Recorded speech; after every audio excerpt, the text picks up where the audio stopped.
இப்போ நம்ம காளான் கிரேவி செய்ய போகிறோம். பட்டை காளான் கிரேவி. இதுக்கு தேவையான பொருட்கள்: வெங்காயம், பச்சை மிளகாய், வெள்ளைப்பூண்டு, தக்காளி, மல்லித்தூள், கொஞ்சம் பட்டை கிராம்பு பொடி, நமக்கு கரம் மசாலா இருந்தால் நீங்கள் சேர்த்திக்கலாம்.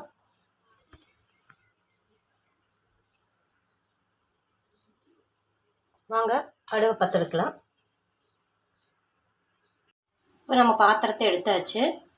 ஆயில் சேர்த்திக்கலாம்.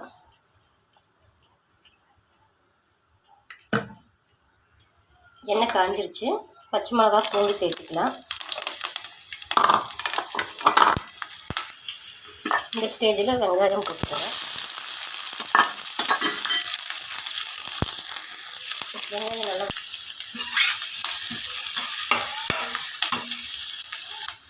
வெங்காயம் நல்லா வதங்கிடுச்சு.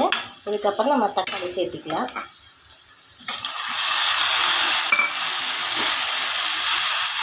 தக்காளி கூட நம்ம பட்டை கிராம்பு பொடி, கரம் மசாலா பொடி இருந்தால் போடுங்க. வீட்டில் நான் செஞ்சது இது மிளகாத்தூள்.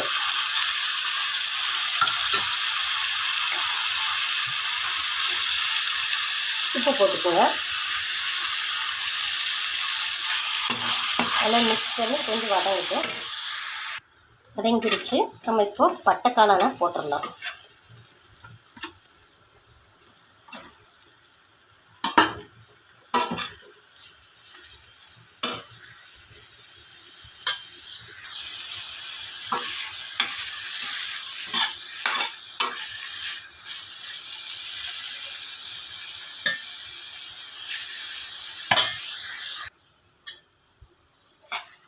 வெந்துருச்சு.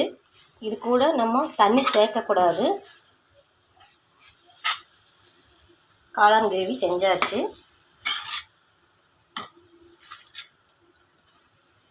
நீங்கள் செஞ்சு பார்த்துட்டு எப்படி இருக்கிறதுங்கிறது கமெண்டில் சொல்லுங்கள்.